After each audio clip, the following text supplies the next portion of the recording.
Brought to you by FEMA and the Ad Council. Go home for Super Bowl 58. WGSX and WPLQ Point St. Joe. ESPN Northwest Florida. Lights, camera, action. It's the Coach James Hale Show. Do you know who I am? Live and local inside the J. Michaels studio. People know me. ESPN Northwest Florida. Get past people, get past the hitman. And good morning, Northwest Florida. You are listening to the Coach James Hale Show on ESPN Northwest Florida, 104.3 Panama City, 101.9 Port St. Joe.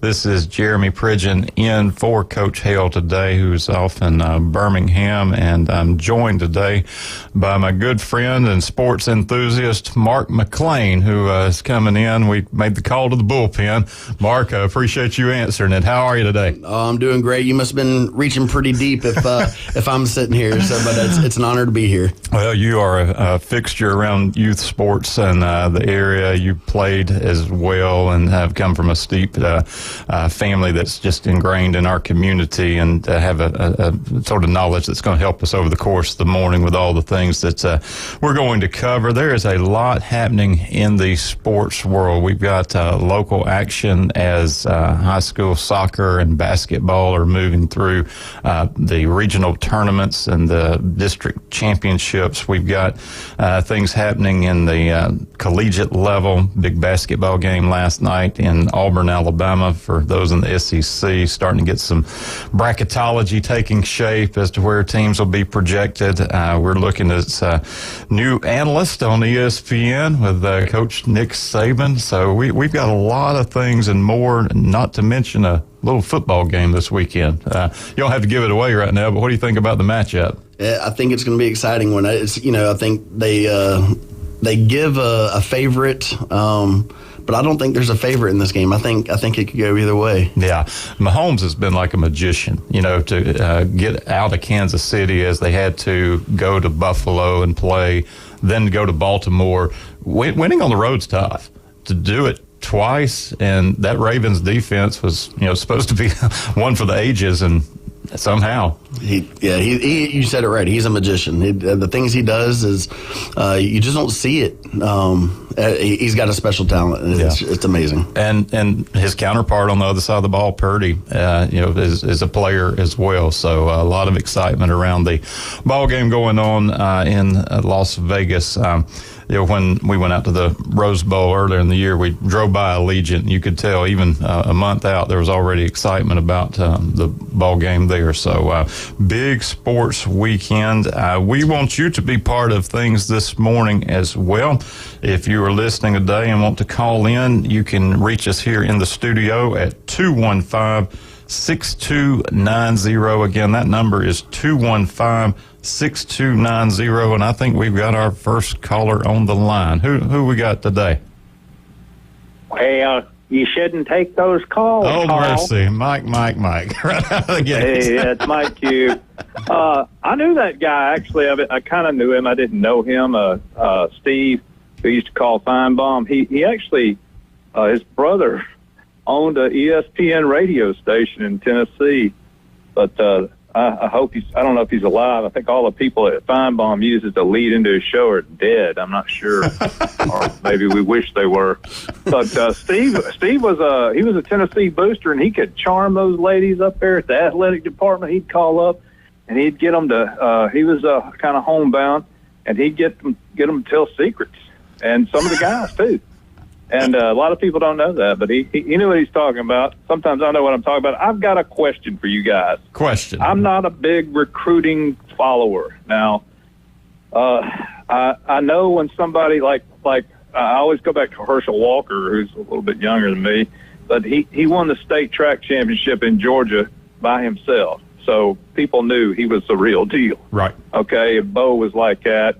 But over here in Arkansas, we didn't even have a 5-star recruit. And I know there are various services, but do y'all have any idea how many 5-stars there are or 4 stars? I mean, apparently they get sucked up by Georgia. Go ahead. Mark, you speak into this as well here on the recruiting aspect.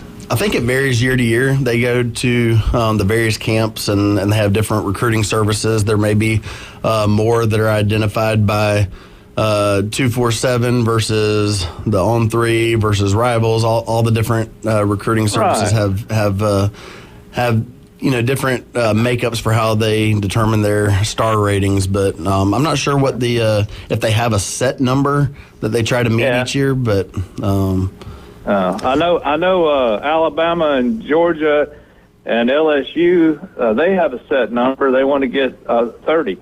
But I got to give it credit. There's a guy on the radio over here in Arkansas. He said that there are 5 SEC schools that still high school recruit mainly. That's LSU, Georgia, Alabama, Oklahoma, and Texas. And everybody else is using the portal, which the portal can backfire on you, as y'all know. Absolutely. When you think of the star rating, I mean, you're really dealing with the kind of cream of the crop. I mean, these are the rare skill sets that have already set them apart. Now, you know as well as I do, 17, 18-year-old kid coming out developmentally, there may be some who are just a little ahead of their peer group. And so you can get some come along later that maybe fill out a little bit more. They get them into the training tables and the weight rooms and things of that nature. But there's also some intangibles, like your work ethic. Who's putting in the time? Because we've all seen plenty of talented athletes who don't put in the time. And work will outdo talent pretty much any day of the week at this level, because there's not much separating them, truthfully. If you're playing Division I college athletics, you're a good athlete. Right. That's where coaching does play in. And of course, I used to troll on Saban because I like to. But congratulations for him getting a new job. I was afraid he's going to start delivering newspapers, but he found out they don't print them anymore. Anyway, I don't know who did well. I know those 3 teams, those 5 teams I mentioned did well. I'll tell you who seems to be kind of a dark horse from my perspective. Of course, it's close by to me.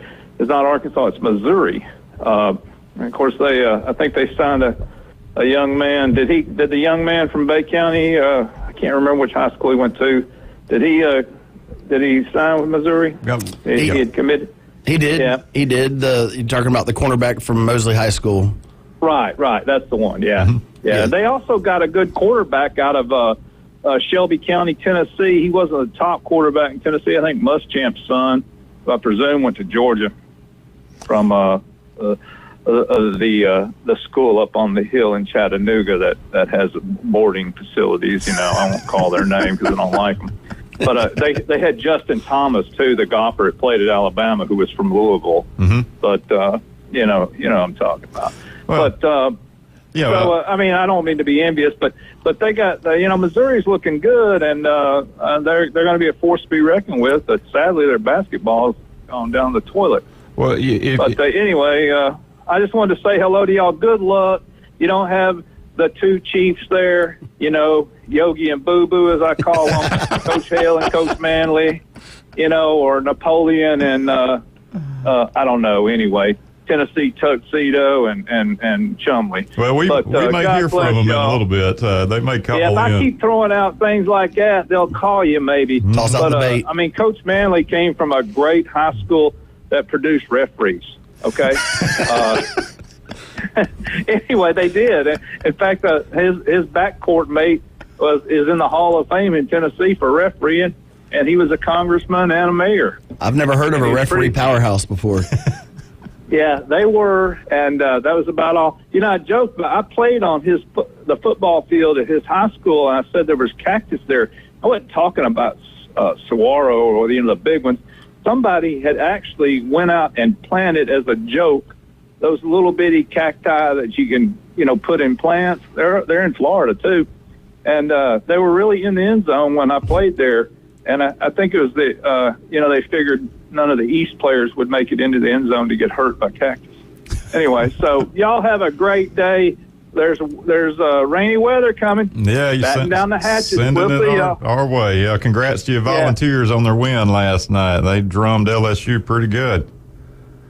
So, well, that's Mike checking in, giving us the weather forecast from Arkansas, Tennessee. You warned that there's some kind of hurricane-type front coming out of the southwest. Yeah. Headed towards us. So I haven't heard anything about It's supposed to warm up, but that's a typical pattern this time of year, warm up and then bad storms and drop out the temperature once again. So Mike always brings an angle for us. So. Well, he mentioned the differences in recruiting styles these days, and some coaches preferring to go the high school route versus some look into the portal. And we're in kind of just a new age of college football right now. So it's interesting. You got the Dabo Sweeneys that they're very reluctant to go after the portal folks. They like to bring in the high school guys and develop them for a number of years through their system, and that they like what that product comes out as. And then you got other folks that are hitting the portal hard, and you got Lane Kiffin that is just tearing up the portal. And so what he does is he lets these other coaches develop them for a little bit, and then he can kind of see what he has and bring them in. And it makes a difference because take the young man from Mosley that's going to get the opportunity to go to Missouri, great opportunity. But how many high school kids are being squeezed out with the numbers that are in the portal? And if they're in the portal, why are they in the portal? Right. Is it just because there's too much talent, like some of these schools who do stockpile these 5 stars and they realize they're not going to get on the field? Does the kid have some issue? You've got to do a lot of vetting in the recruiting process now in terms of those that you're bringing in, because otherwise they'll just bounce around. So it is a new day for us. Absolutely. 247, still reporting Georgia as the top, Alabama 2, Oregon 3 in the recruits. But how much stock do you personally place on the rankings? I've never seen a national championship won in recruiting. I've got a friend in Gainesville that actually has a podcast, and he's done a deep dive into the statistics, and although it's not the end all be all, because there's a lot of weight to coaching, there's a lot of weight to development. But there is some historical statistics that say, they call them the stargazers, the ones that are just going straight for the stars, and that you do need to have a certain number of highly rated recruits. That just you look at any of the championship teams. Take Michigan, Washington this year. Who had the 5 stars? Who had the talent? Yeah. So there is something to gathering the talent, and obviously there's something to X's and O's, but also the Jimmies and Joes can get you there too. You can't teach height. You can't teach speed. You can't. There's some things that are going to set you apart there. We mentioned Missouri, and if you're a Missouri Tiger fan, you've got to be excited. Now this is the end. We're moving out of the divisional format for the SEC, and I was looking at their schedule.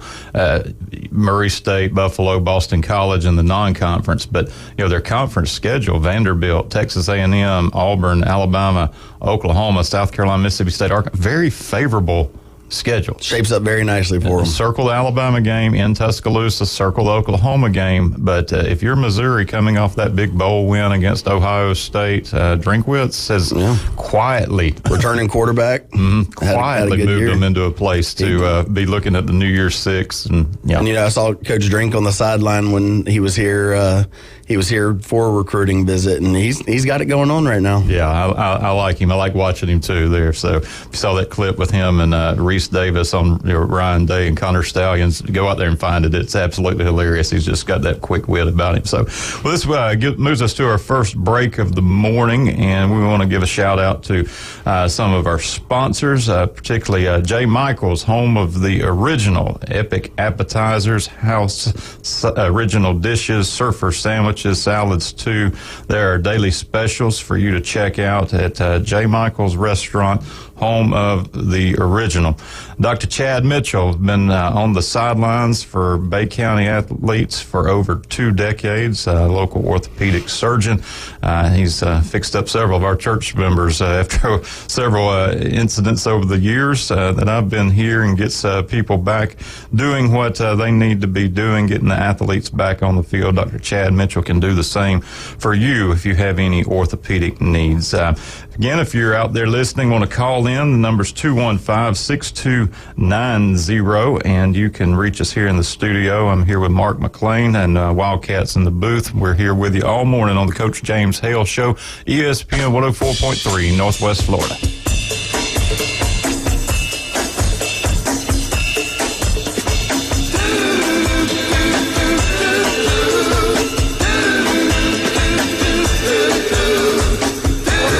For the NFL, ESPN Northwest Florida.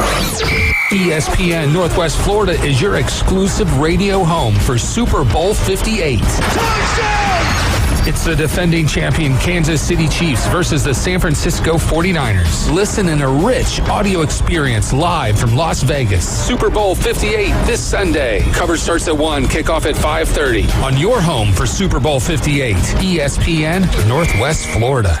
This is Joanna with ESPN Northwest Florida. Here is your weather forecast on this Thursday morning. As we head into this afternoon and evening, some sun and a high of 65 with a light breeze out of the south-southeast around 7 miles per hour. For tonight, light fog and some clouds and a low near 54. Tomorrow, slightly foggy and partly cloudy and a high around 68. This weather forecast is brought to you by Ellis Agency Insurance. Thank you for keeping that dial on ESPN Northwest Florida. Rely on it. Attention homeowners, are you dreaming of a backyard oasis? Look no further than S&R Fencing, your go-to destination for quality outdoor transformations. At S&R, they specialize in crafting custom fences, decks, retainer walls, and all exterior construction that not only enhances the beauty of your home, but also stands the test of time. Their experienced team takes pride in delivering top-notch craftsmanship with a personal touch. S&R Fencing, locally owned, licensed, and insured, and a member of the BBB. Meet Cheryl. Hey. She's on vacation and lost in the moment. Unfortunately, so is her Chase debit card. It's gotta be somewhere. Maybe she lost it at salsa night.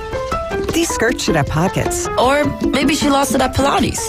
3 and 2 and... But she's not worried. With the Chase mobile app, she can lock her card till it turns up. Tools that help protect. One bank that puts you in control. Visit chase.com/checking. Chase, make more of what's yours. Chase mobile app is available for select mobile devices. Message and data rates may apply. JP Morgan Chase Bank, N.A. member FDIC. It's the Coach James Hale Show. Live and local from the J. Michael Studio. A lot more excitement is yet to come. ESPN Northwest Florida.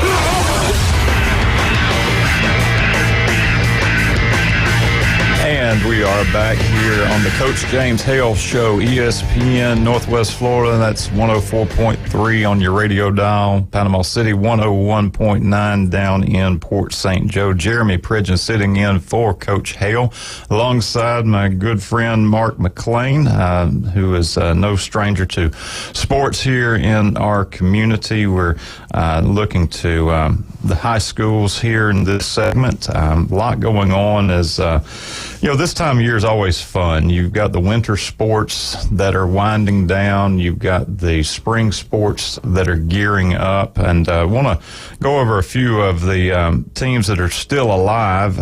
Boys soccer, a bit of a stunner over at Tommy Oliver Tuesday night. Bay was the 1 seed in the Class 4 soccer Region 1. And the Wakulla War Eagles, who Bay had defeated in the districts a week earlier, came back in and left Tommy Oliver with a 2-1 win and sent the Tornadoes to the house. Very unfortunate. It's tough to play somebody back to back like that. I mean, they always say it's hard to get those wins when they've just freshly kind of broken down that film. Yeah, the Tornadoes had a great year, finished 12-5-2, but a tough way to end the season. Over in Alachua, South Walton made the trip down to the Gainesville area as the 7 seed, and they came away from Santa Fe with a 2-1 win, and they now travel to Yulee, which is right on the Florida-Georgia line, right there on the St. Mary's River, as they advance in the 4A playoffs. So good luck to South Walton as they hit the road again. Speaking of stunners, if you recall last week, Arnold, who's been ranked number 1 in the nation, They went over to Booker T. Washington, Pensacola, and BTW got them 5-4 in penalty kicks. Now, Arnold was still rewarded by the FHSAA as the number 1 seed, but since they're not a district champion in the ways that the power rankings came out, they actually have to hit the road to travel down to Lecanto. That's in and around the Crystal River, Homosassa area. So they open region play next week. There's a big delay there. I don't know why the FHSAA has some classes already underway, moving toward the semifinals, and then other classes have yet to get started. But good luck to the Marlins as they get on the road, and we hope that they make a deep run. Sometimes those late season losses can help you. Yeah, it can be a wake up call at the right time. It's tough to go on the road, but sometimes you dig a little bit deeper whenever your back's against the wall, and you feel like you were slighted a little bit because of where you've been that whole season. So good luck to them. And Arnold a couple of years ago made that great run, and they had to go on the road just about every match. I think at one point they even stayed on the road because of the way the pairings worked out. So they're no strangers, but it's just a hard way to go there. In 3A, North Bay Haven was defeated by PK Young out of Gainesville. The Bucks ended their season 16-4-1, so a great season for the Bucks. I know not the way they wanted to finish, but good run. And of course, PK Young, tough opponent out of the Gainesville area. On the girls' side, number 1 seed South Walton hosting Fernandina Beach. They beat the Paxson school out of the Jacksonville area 7-0, got them by a touchdown. Fernandina beat Wakulla 3-2, so big matchup coming up in South Walton.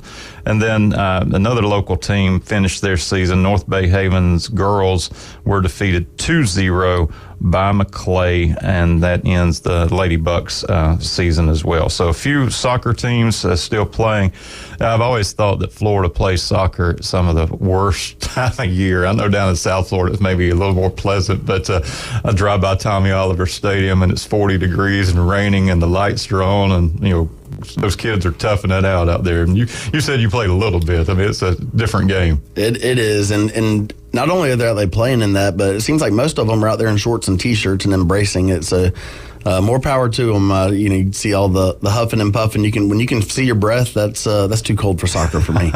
And on the hardwood, back indoors, climate controlled, we've got a lot of teams that are moving toward district championships still. In 1-3A, Graceville will play Bozeman semifinal, and 1-4A. Franklin and Port St. Joe, two old rivals getting back together again. Back in the day when that was Apalachicola and Port St. Joe, you could go through both towns and they were empty because everybody was at the gym. Well, it's kind of still like that. So that'll be a great matchup. Winner will move on to the state champion or the district championship game. In 3A, Class 1, Mariana is taking on Rocky Bayou. In 4A, West Florida and Walton will play, as Bay and South Walton will play. The two winners will get together for the district championship game. And the Rutherford Rams are playing Gadsden County over at Godby in the 4A Region 2. It's kind of unusual. You got Bay in one region playing toward the west, and you've got Rutherford in another region playing to the east, even though we're both here in Panama City. But good luck to the Rams as they head over to Tallahassee to take on Gadsden County. On the girls' side of the ball, you've got Holmes County defeating Chipley last night, 42-37. They will advance to the championship game against the winner of Ponce de Leon and Bethlehem. I wasn't able to find that score in 1R. Graceful Bluntstown will play for the district championship tomorrow on the girls, and then Rutherford and Godby. So the Lady Rams get a chance to punch their ticket. After all the district championships are sorted out, we'll go through, we'll get the pairings, and we'll have some regional pairings next week as local teams head into the basketball playoffs. And of course, with the winter sports finishing up, means the spring sports are on the horizon, and we're just a week away from high school baseball and high school softball starting up. So we're going to be talking to a lot of these high school coaches as their teams get ready to take the field. Now, you and I share a love for baseball. I'm already at T-ball practice right now. Right, yeah. Practice has started up this past week, so it's exciting times. It is chilly, you know. We're starting out there all in our sweaters and turtlenecks and things, trying to just kind of stay warm. And then by the end of the year, you just can't get cooled off. You got the return of the Sudeth Sluggers coming up. So we're a Sudeth White Sox the this White Sox year. This year. We're Nice. moving up to the T-ball. So we got a great little scrappy bunch. How about yours? Yeah, we so this year I've got two in. We're the older team. We're the Panama City Pearls. The play on most people don't know, a brand new baseball is referred to as a Pearl. That's exactly right. And then my middle son, he's on the Prime team. So they're all about it. They're ready to go. Very good. And so we're certainly grateful for all of our youth volunteers and coaches that provide these opportunities for the kids to get out, because if you don't start them there, these high school teams we're talking about, they won't be competitive at the levels that we want them to be at here locally. So, well, good. And are you coaching? Or are you? I'm coaching. I can't get out of it, but I'm not complaining because I think I enjoy it more than the kids do. So we've got a great youth sports program just across this whole area, and there's just a lot of opportunity. I've said it for years, even growing up. You could take an all-star group from this area, and I think you could be competitive across the country with just about anybody. There's just, especially when it comes to baseball and softball, for whatever reason. I don't know if there's something in the water, but there's a bunch of great athletes around this area. No, my son, he wants to play every single sport that comes along. I mean, he was asking me about hockey the other day, and but are yours kind of that way? Whatever the season is, they're ready for it. Oh, you could ask them this month what their favorite sport is, and it's baseball, because baseball is getting started up. You ask them in soccer season, it's soccer. If you ask them during basketball season, it's basketball. Actually, about a month ago, they would have told you it was pickleball. They're starting to pick up pickleball. So, I've got a 5-year-old and 8-year-old that are pickleball enthusiasts now. Speaking of the pickleball, I was in my neighborhood, and I saw a couple of ladies bringing one of the portable nets that they use, and you could hear that distinct tink, tink, tink, tink of the paddles there. That's causing some HOA some issues. That's with right. The noise. Santa Claus delivered a little portable pickleball net this year to the McLean house, and they've made good use of it. That's good. That sport is just taking off in popularity. It's kind of this hybrid of tennis and badminton on some level. It's all because of a dog named Pickle. Is that where it came from? The story. The story is the dog, they were playing like tennis or table tennis. The dog named Pickle kept running off with the ball. Wow. So they kept saying, Pickle, Pickle, Pickle, bring the ball, bring the ball. And so hence the name, Pickle Ball. I had not heard that. That's the story. No, whether it's true or not. I played it for the first time back at Jinx Middle School in 6th grade. It was before the 6th graders could play middle school sports, and we had a PE teacher named Miss Bovard, and she introduced a 6th grade intramurals for the kids that they weren't eligible for the real teams, and they would do different seasons, and one season we did a pickleball season. I thought she made it up. I thought it was a made up sport. And then now, 20 something years later, it's one of the most popular sports in America. It'll be really interesting to see how long we have before the FHSAA picks up pickleball. It's coming. It's coming. It has to, with the popularity the wide increasing. world of sports now. Here's the pickleball championship. Pickleball I saw in China. I saw ESPN, John McEnroe and Andre Agassi had teams that were playing for charity. It was a 2-hour event. Pickleball Blast 2.0. I think it was a couple nights ago on ESPN. Well, I have yet to play. I have watched with intrigue, but I guess maybe as I get older, it might be the way to go. Don't have to run around quite as much or as fast or as far. So. That's right. You're saying you're getting lazy, Joe? Maybe so. Particularly if I can play doubles. You got it. That's right. Well, we're heading to the bottom of the hour on this first hour with you on the Coach James Hale Show. Jeremy Pridgeon in for Coach Hale today alongside Mark McLean, Wildcat on the board for us, and want to give a shout out to some of our sponsors, Jason Kovaleski, Max Fit Sports Nutrition, professional nutrition guidance, unique inventory of products. He will listen to your needs and your goals before making any recommendations on what works best for you. So go see Jason at Max Fit Sports Nutrition.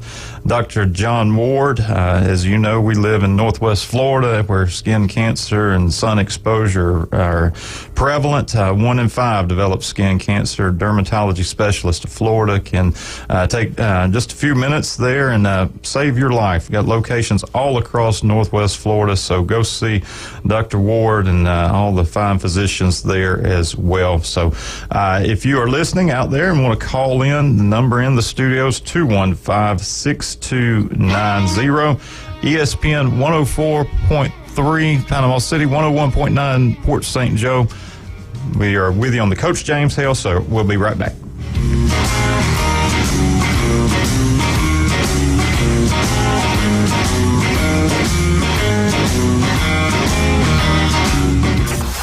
ESPN Northwest Florida, your home for Mike Greenberg. Belichick could play in our world here in media, but I don't think he will. I have a solution. We have a whole new frontier of media right now. You should have a podcast with Nick Saban. Who's not listening to the Belichick Saban podcast? It's whatever topics you want. Do they need a host? They need a host. I could do that. Of course you could do that. This is a very good idea. Hey, Bubba, get CAA on the phone.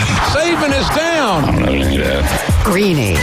Weekdays on ESPN Northwest Florida. Are you tired of hearing 2 weeks when you call to get your boat worked on? Hey folks, it's Chris Kramer with Kramer Marine and Outdoor, and we'll get you in and back out on the water as quick as possible. We're a full-line Yamaha outboard dealer and Suzuki outboard dealer, and we have master-trained certified mechanics on site. So if it's just an annual service, electronics install, trolling motor install, or all the way up to a full repower, we can take care of you. So stop by and see us in the corner of Frankfurt and 23rd next to Bill Kramer GM, or call us at 850-851-0453.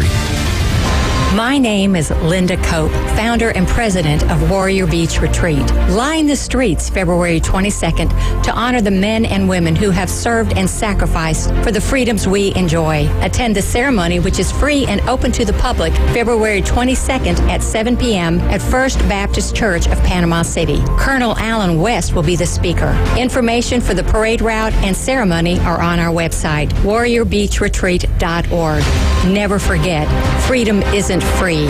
We saw this firsthand after our son, Army retired Sergeant Joshua Cope, lost both legs above the knee and wounded his hands by an IED blast in Baghdad, Iraq. When a soldier goes to war, a family goes to war. We are a local 501c3 charity not affiliated with Wounded Warrior Project. Donations are needed and much appreciated for us to continue the vision to bring hope and healing for the combat wounded warriors and their loved ones. God bless you all, and God bless America.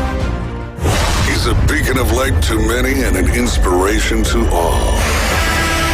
These men need inspiration. Now back to the Coach James Hale Show inside the J. Michaels studio. They're motivated by Vicodin and road skank. ESPN Northwest Florida. Hey, and we're back on the Coach James Hale Show, ESPN Northwest Florida, 104.3 on your radio dial here in Panama City, 101.9 down in Port St. Joe. I'm Jeremy Pridgeon in for Coach Hale today, who's traveling up in Alabama, and Tommy St. Amant, I believe, somewhere in an undisclosed location in the woods, getting those last few days of hunting in. But Mark McLean is joining us today in the studio. Mark's no stranger to sports here locally, and also stays ahead of all things Florida Gators. And we're here at the 7:30 segment, which brings us to your arch rivals, the Florida State Seminoles. We were talking a little bit about Coach Mike Martin, and as many passed away after a battle with dementia. We now know that his services will be held on February the 10th at Mike Martin Field at Dick Hauser Stadium.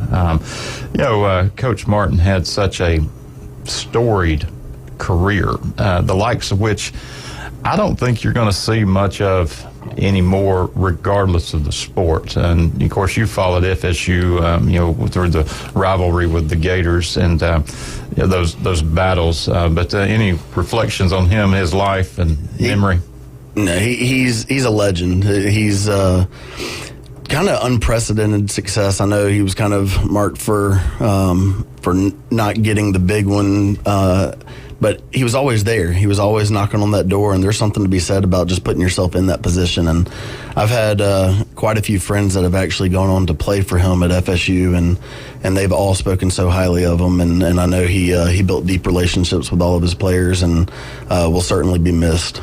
47 years for the program as a player, assistant coach, head coach.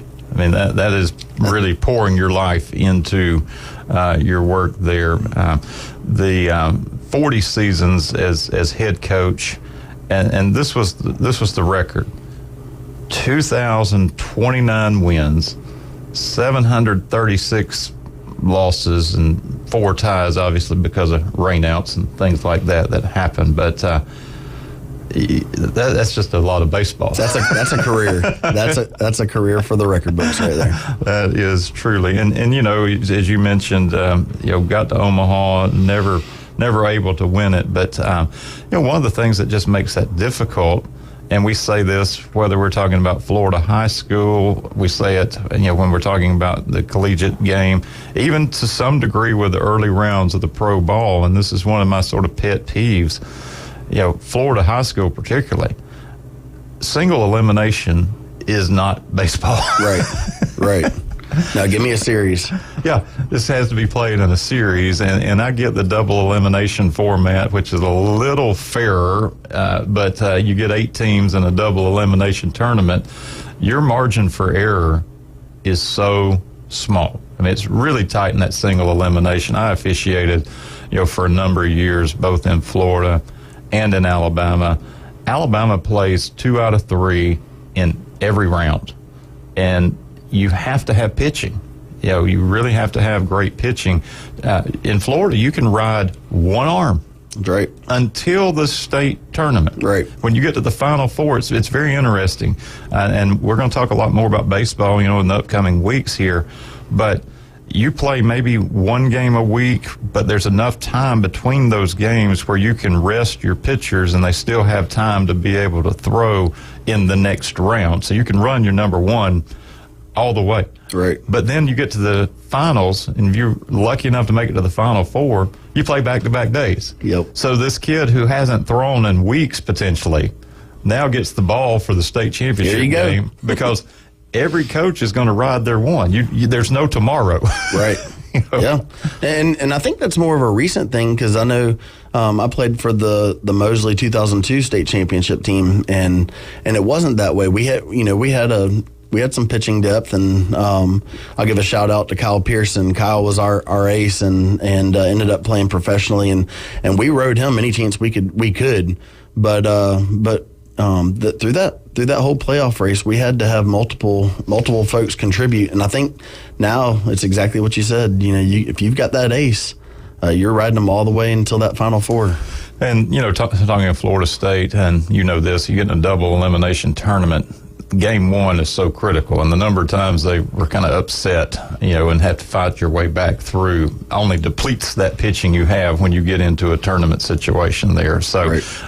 We'll talk a lot more about the specifics of baseball, which is one of my favorite sports. Completely different game from the softball where the girls can just go out and throw. It doesn't have the same impact on the arm, but it is one of those that looking at Coach Martin's career, though wasn't able to win the national championship, dominated the landscape of college football or college baseball. And Saturday will be a tremendous day there as they honor his life and memory at the memorial service. We're just a few days away from college baseball as well for Florida State. The expectations are always high around the Florida State program, thanks to Coach Martin.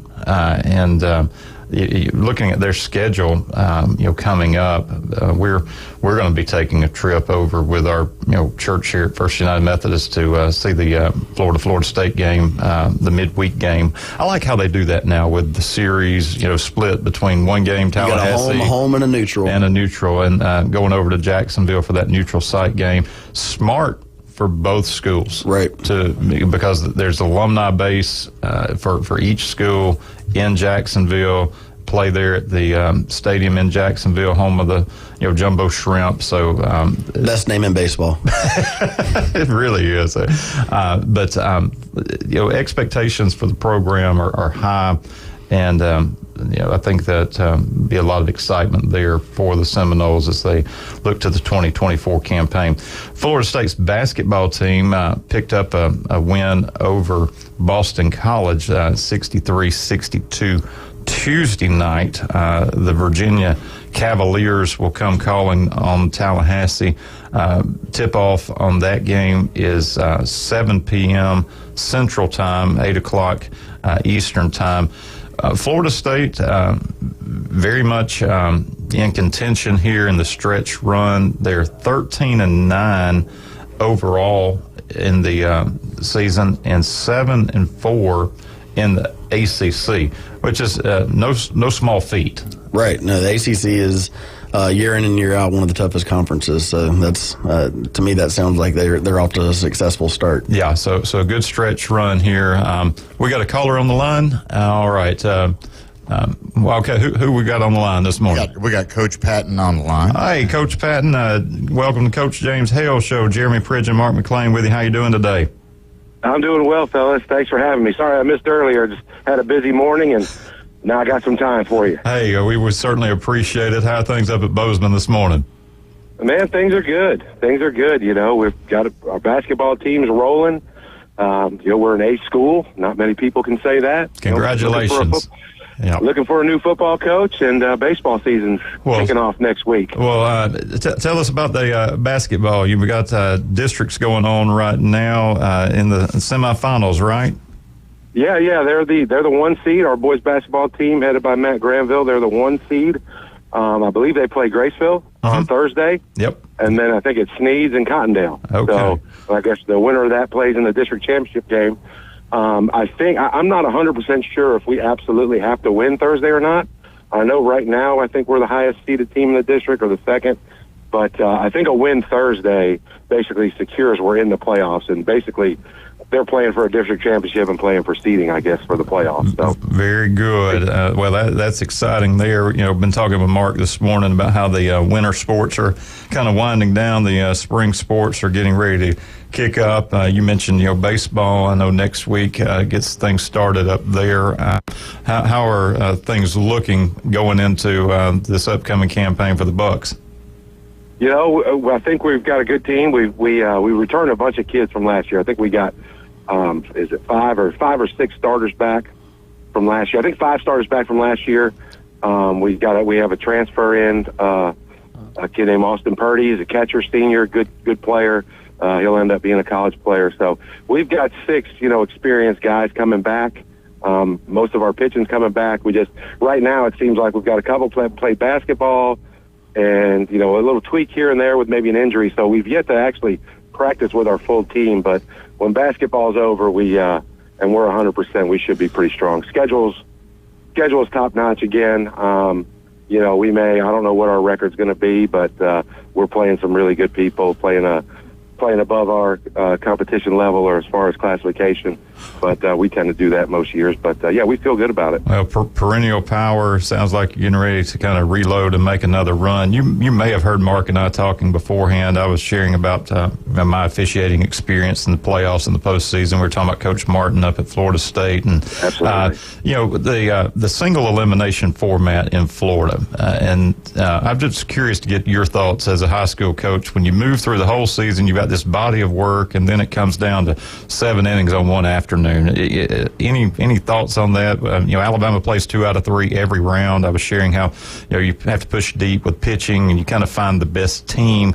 Sometimes I felt like in the single elimination you had the best team on that day. Any thoughts on that? No, I couldn't agree more. In the baseball is meant to be played on multiple days. I think at least 3-game, 4-game, 5-game series, whatever it may be. But I agree. I think the playoffs. I know it's something they're looking at later rounds in the playoffs, and I think that's something they're looking at for the future. Having either series or little mini 4-team tournaments, maybe double elimination. I don't know exactly, but I know they're looking at some things. But yeah, I mean, it's 2 years ago when we played in that state championship game. I mean, all credit to Holmes County. They were better than us that day, but we threw our best guy in the semifinal game, and they decided to hold their best guy and roll the dice, and they ended up winning. And so you can get little mismatches there, and when you get this can absolutely happen in our playoffs when you play on like a Tuesday and a Friday or a Tuesday and a Saturday. You can't really throw the same guy both games. But if one school plays somebody a little weaker and they can get their starter out, and the other school is playing somebody that's a little better and they got to leave their starter in, it's an advantage for that other team, which comes with seeding and stuff. But yeah, I think you can't have a bad day. You got to be ready to go on that day, and we've had some success with it, but you play poorly and your season's over. It doesn't matter how good you were. One bad call, one bad inning, and you're tanked. Exactly. There's a lot of things. I mean, I've been doing this a long time, and we've had our chances to win it all. Obviously, we haven't done it, but sometimes it's the bounce of the ball or the draw or an umpire's call. It could be any number of things. Yeah, a lot of variables. Well, anything that we can do to help move that to 2 out of 3 at least, I think would be that'd be a move in the right direction. I've always heard. I'm sure there's. Yeah. I've always heard they're like, well, it's all about the travel, and most of the teams are at the house at this point of the season. That's my sort of counter to that. You don't have every team in the state traveling 2 out of 3. You're down to 16, 32 teams at best, so I hope. And like a good movie or book, it kind of builds that drama too when you got that series. It's not just that one and done. Yeah. So. It does, and it's one of those things, and with these rankings now, if you have an injury, let's say you have an injury early in the year, and you lose a couple games, you win the loss of your full strength, they still count against you. They do. So you get there, maybe your seed's not quite right, or, you get a team that's got that one arm, that one guy that nobody could beat, even though you're a better team in a one-game format, you don't really get to, sometimes that doesn't always test that, but, that's the hand we're dealt. I don't know, but the travel, I think, is overrated. When it comes to that stuff. Yeah, particularly with travel ball being what it is these days. These kids don't think a thing about hitting the road to go play in Atlanta or New Orleans or Jacksonville or Tampa. So, yeah. No, absolutely not. Well, tell us a little bit about the football search going on at Bozeman. Yeah, we're excited. We actually had interviews on Tuesday. So we had some interviews Tuesday. We essentially what happened, we had a committee. I headed up that committee. We're really happy with the applicants we had, the guys we interviewed, and essentially we came up with a top 3, and we turned that over to Mr. Beach, our principal. And on Monday, he's going to do a second round of interviews with him and the candidates, and then hopefully by middle or end of next week, we should know. There's some paperwork and stuff that's got to get finalized with some of these candidates if you're from out of state and things like that. But, but we're pretty happy with the 3. Basically, chose 3 guys. Kind of put them in an order, kind of what the committee thought, but ultimately going to be Mr. Beach's decision. But in all honesty, there's really not much difference. It's just more personal preference. We feel like all 3 are really good fits for us at Bozeman. We're a little unique situation up there with the K through 12 and, being slightly smaller than most of the schools in Bay County, even though we're growing, but we feel like we've got some really good fits, and we're looking forward to, fingers crossed, announcing by the end of next week. And speaking of growing, I was talking to Mark earlier off air about the reclassification. I mean, you've got a big jump you're making from 1R to 2A. Any thoughts on that? Yeah, I do. We're moving up. Essentially, we're going to go from one of the bigger schools in 1A rule, which is what it was called, or 1R. They've changed it about every year. We're going to go from one of the bigger schools there to one of the smaller schools in 2A for football, and it appears we're going to be 3A in the other sports. It's a transition. We're growing, so we don't expect to be down for long. Our numbers continue to swell. And we seem to be a destination for people in Bay County. Like I said, our volleyball team won the district playoffs. Boys basketball, won 21 games. Football obviously had the season they had, Final Four. Baseball's had a ton of success. Softball's signing girls to scholarships. Our cheer team just came in second in the state in their division. Girls weightlifting's got a couple girls going to state. We got a lot of things going on. So we're excited. Yeah, you've done a great job. I was able to watch the playoff game against Northview. Gosh, what a thriller that was. I mean, it was outstanding. Jerry Register and I sat together and watched that one in those last 15 seconds, and then watched the volleyball, when Bluntstown came in. That was a tough match for the Bucks there. Bluntstown had a great ball team. And my daughters, play at University Academy, so we went up there in the middle school and got to see it. So you've got good things going on, really good things happening up at Bozeman, and looking forward to hearing about the new coach when that's announced by Mr. Beach there. So, we are too. Well, we appreciate you calling in, Coach Patton, and best of luck to the Bucks in the basketball against Graceville as they make a push to get into the regional tournament in the postseason run. And let us know when you have something finalized. We'll get that on air and meet the new coach and bring them in, introduce them to the area. We'll do. Absolutely. Appreciate everything you guys do. Thanks for having me on. All right. Take care. Have a good one. Thanks, guys. Thanks, Coach. Good luck. And let's give a shout out to a couple of our sponsors. Paparazzi Gourmet Deli, pizza, sub, soup, salad, desserts, delivery, and catering available. There's a ball game this weekend. If you have any needs, they may be able to help you out as get ready for all of these Super Bowl parties at Paparazzi Gourmet Deli.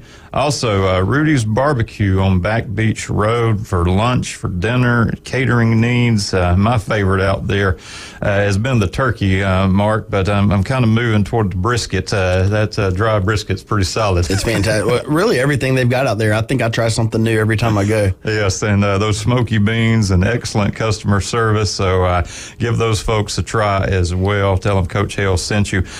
We are ESPN Northwest Florida, 104.3 Panama City, 101.9 Port St. Joe, and we'll be back right after this break.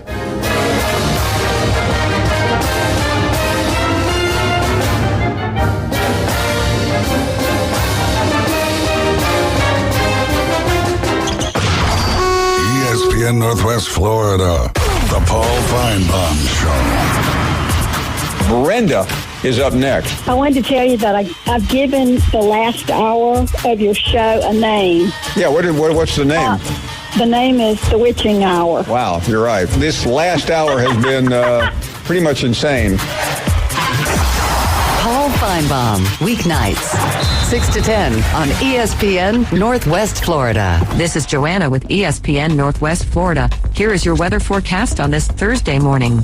As we head into this afternoon and evening, some sun and a high of 65 with a light breeze out of the south-southeast around 7 miles per hour. For tonight, slight fog and some clouds and a low near 54. Tomorrow, slightly foggy and partly cloudy and a high around 68. This weather forecast is brought to you by Ellis Agency Insurance. Thank you for keeping that dial on ESPN Northwest Florida.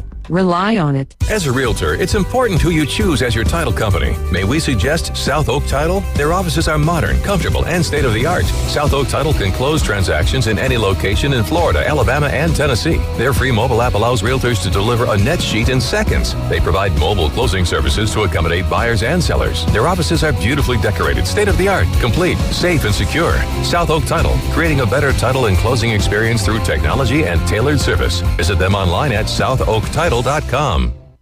PCB Hobby, the beach's premier hobby store for sports cards, comics, coins, and trading card games. PCB Hobby carries the largest selection of boxes and packs from the latest releases of brands like Topps, Panini, Leaf, and more. Looking for a specific player or team? PCB Hobby has a wide assortment of raw and graded cards. They carry parallel rookie, game used, and autographed cards in both modern and vintage. Have a collection you want to sell? We buy, sell, and trade. PCB Hobby on Back Beach Road, just east of Florida Linen. Call 850-320-8388.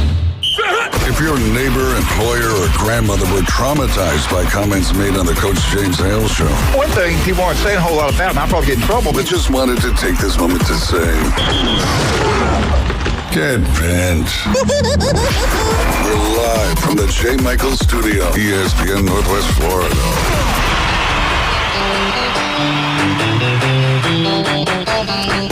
And we are back on the Coach James Hale Show, ESPN Northwest Florida, 104.3 Panama City, 101.9 Port St. Joe.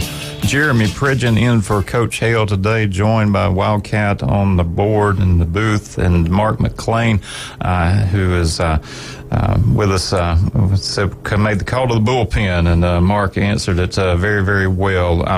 We've got a short segment leading to the top of the hour here, and one of our sponsors is Beef O'Brady's up in Lynn Haven. They do a great job as we talk about Super Bowl weekend. They're another place that you can get your burgers and wings and flatbread wraps and pizza and all of those things as get ready to watch the Chiefs and the 49ers. But we have a large military community here in our area, and we're grateful for all of our veterans and active military personnel, first responders, and sometimes those folks have seen and experienced things that many do not, fortunately. But as a result of that, it can be a bit challenging. And I was sharing off air about the Hope Project that will be taking place up in Fountain. And for those that are not familiar with the Hope Project, this really is about horses and heroes. My girls got two girls, and they always wanted a horse, and that's why they ended up with a dog. But the horses do such a great job in terms of equine therapy. And those not familiar with it, the Hope Project is a nonprofit that seeks to bring hope and healing to our active duty military, veterans, first responders. There's so many challenges that come with grief, depression, trauma, addiction, marriage, family needs that can emerge. I see a lot of that in my work serving as a pastor here in our community, where people are just going through difficulty. And so next Tuesday from 4 to 7, we're going to have the Hope Project taking place up in Fountain. You take 231 up to Fountain, Silver Lake area, Cowles Road. And if you're interested in learning more, you can check them out online, the Hope Project, and certainly praying for all of our local veterans, military personnel going through challenges and difficulties, and grateful for those who are providing this opportunity. So Beef O'Brady's, check them out. Tell them thank you for doing that as we try to help out those here in need in our area. Just a couple of minutes kind of before the top of the hour break, and I know it's something we'll talk more about, but a little breaking news out of ESPN yesterday with Coach Saban becoming an analyst.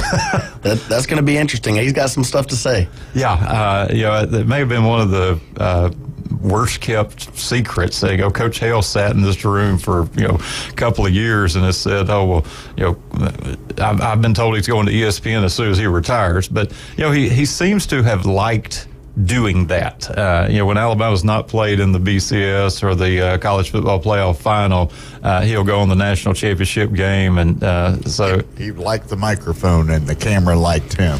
And I always felt like at times Coach Hale always said, he's coming. Yeah, he's coming. Yeah, and I think there were times where he felt like he had to initially, because he was kind of lobbying. The year Alabama and LSU played the rematch, he went on to kind of lobby, and so I think he saw the power of it, but he seemed to kind of gravitate toward being a little more comfortable getting in front of the camera and sharing his thoughts. But I'll be curious to see how he moves from having the headsets and calling the shots to sitting back and just reflecting on the game at this day and time. And maybe it'll soften the blow a little bit with his retirement, that you still get to see his face on TV weekly. Yeah. And his first return to Tuscaloosa, I was trying to think, what game would he go to? Well, you stare down and there it is. You've got Alabama, Georgia.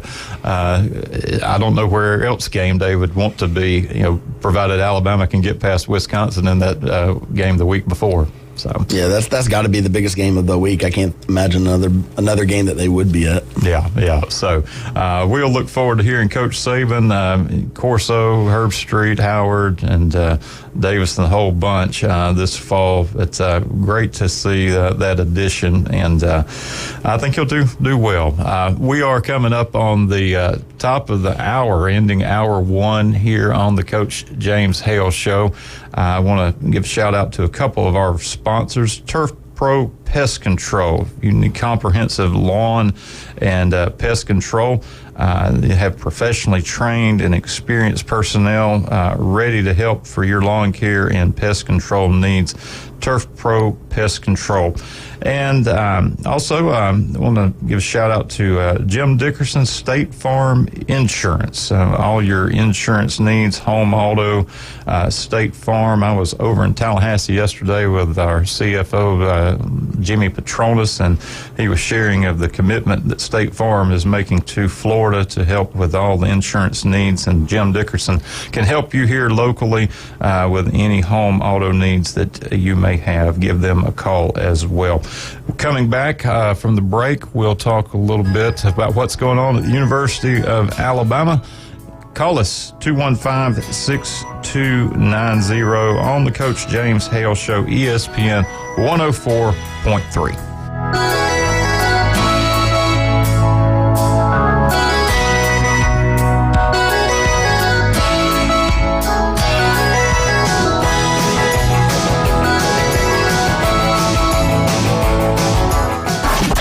ESPN Northwest Florida presents the most college basketball. Three-pointer, push it in. College basketball is back. The Panhandle's destination for live play-by-play. The SEC, ACC, and beyond. Oh, you saw that coming, Rampant. The biggest games play right here. ESPN Northwest Florida. Ellis Agency Insurance has been serving Panama City and Bay County for years. They offer a full line of affordable insurance coverage of all types. Many people are attracted to Ellis Agency Insurance because of their friendly, knowledgeable staff. Call independent agent Johnny Ellis for a true comparison of your personal or business insurance. Ellis Agency Insurance at the Old Cullen Insurance location, 1134 Harrison Avenue, across from Dandy Donuts and Deli. Call 763-1627. Signworks, a business serving businesses since 1985.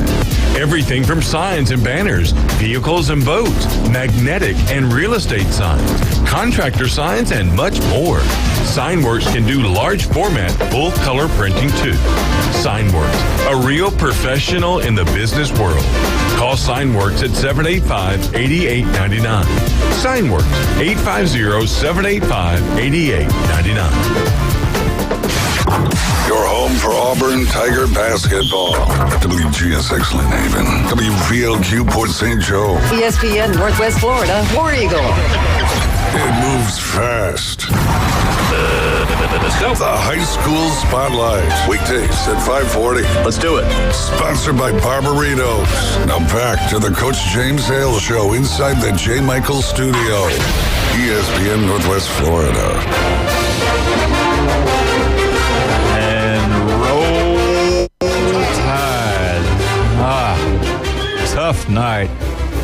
Tough night at Auburn Arena. Was texting back and forth with some Auburn fans who were near Giddy watching the second edition of the Iron Bowl of basketball, and at one point I said I just wanted to report a case of elephant abuse. Tigers were ready last night as Alabama and Auburn squared off for second time this year on the hardwood. Alabama took game one up at Coleman Coliseum. They had hoped to come in and try to get the broom out on the season series, but I thought Alabama was ranked better than Auburn. Well, Auburn's 12 and Alabama's 16. And Alabama was leading in the SEC. They were the top in the SEC, even though Auburn had the higher ranking. Alabama's got a few more losses thanks to their non-conference schedule, but as many will attest, going to play at Auburn in that arena is one of the toughest venues in college basketball. Folks got on Nate Oates a little bit, said it's like a high school gymnasium where you cram a couple thousand people in, and they took it out of context. I think what he was getting at was exactly what happened last night. The arena, you're so close on top of the players that they hear every single thing being said, and props to the Auburn fan base because they do show up and they're intense and they're passionate. And Coach Pearl does a great job of creating a very intimidating home environment. And at the end of the night, Auburn 1 point shy of the century mark with a 99-81 win over Alabama. Auburn improves to 19-4 on the season. Alabama is now 16-7. But Mark, one interesting part: this was Auburn's first quad 1 win of the season. So 19-4, they're going to the tournament. They're going to be a high seed, but pretty late in the year to get that first quad 1 win. It is, and I'm obviously a Gator fan, and the Gators got their first one against Kentucky the other day, so kind of a similar deal. Not quite the same number of wins right now, but yeah, late in the year to get the quad 1, but that's what everybody's going for. It kind of boosts that resume. Boost that resume here, gets you in position, and you're playing for seeding. As you look down the line, obviously a lot of basketball still left in the season, a month of the regular season plus the tournament before we get into March Madness. But congrats to the Tigers on a hard-fought win over the Crimson Tide. And Alabama, since this is the Alabama update, will try to bounce back on Saturday, making the trip down to the Bayou. Early start. I always like playing LSU early in the morning. It does not matter what sport. Absolutely. So maybe we can get into Baton Rouge and out of Baton Rouge before they even knew we were there. You don't want those fans late in the afternoon, and definitely not at night. No. So Alabama looks to get back on their winning ways as they're taking part in this little road stretch that they find themselves in here this part of the year. We've talked all morning about how the winter sports are kind of winding down. The spring sports are getting ready to gear up. And this week, we are seeing Alabama softball return. Montana Fouts, who just dominated the circle for Alabama, has now moved on. A great run last year, but we're going to watch some new talent emerge. The ladies are traveling over to Georgia Tech to open the season. They're opening away from Rhodes Stadium, playing the Wildcats of Villanova. There's a little 4-team tournament going on at Georgia Tech. Longwood is coming in as well. And then Alabama will play the Lady Yellow Jackets tomorrow. So 5 games this weekend. They've got 1 against Villanova, 2 against Longwood, 2 against Georgia Tech before they return home for the home opener next week with Virginia and St. Thomas and Southern Indiana coming to Tuscaloosa. On the men's side, men's baseball, if you've not been up to Tuscaloosa to see the Joe, it is one of the finest facilities that you have in sports for baseball. And Alabama will open next weekend against Manhattan College, a 3-game set against the Jaspers to kick things off. You're Florida Gator fan, obviously big baseball program there. And Alabama has just not been able to kind of crack that upper tier of the SEC with Florida, Vanderbilt, LSU. I mean, you look at the venues that we have in the conference, and there are some tough places to go play. But Alabama has not. We flashed, but we haven't broken through yet. It's only a matter of time. I mean, when you look at the SEC across the board with all sports, the amount of money and resources that they're pumping in, and you know, going back to basketball, you look at where they were 10 years ago compared to where they are right now, coaching wise. I mean, you've got some elite coaches. We've always had that in football, and now you got the elite coaches across the board in basketball and baseball as well. And you know, they may have some down years just in comparison right now, but it's only a matter of time until they break through. Well, I was looking at Alabama's schedule, and the non-conference schedule is pretty light. You've got Lipscomb, you've got Valparaiso, Middle Tennessee State in the midweek, UAB, Alabama State, Troy. You know, your kind of typical midweek games. Southern Miss. The toughest part of their schedule in the non-conference, they're going out to play, you know, Dallas Baptist. If you haven't followed college baseball, that's one you say Dallas Baptist, but they have quietly built a program there. They have a talent-rich area. And Southern Miss has had some recent success. Yes, they have. I know Coach Hale probably likes to hear that. So yeah, they had LSU come to town.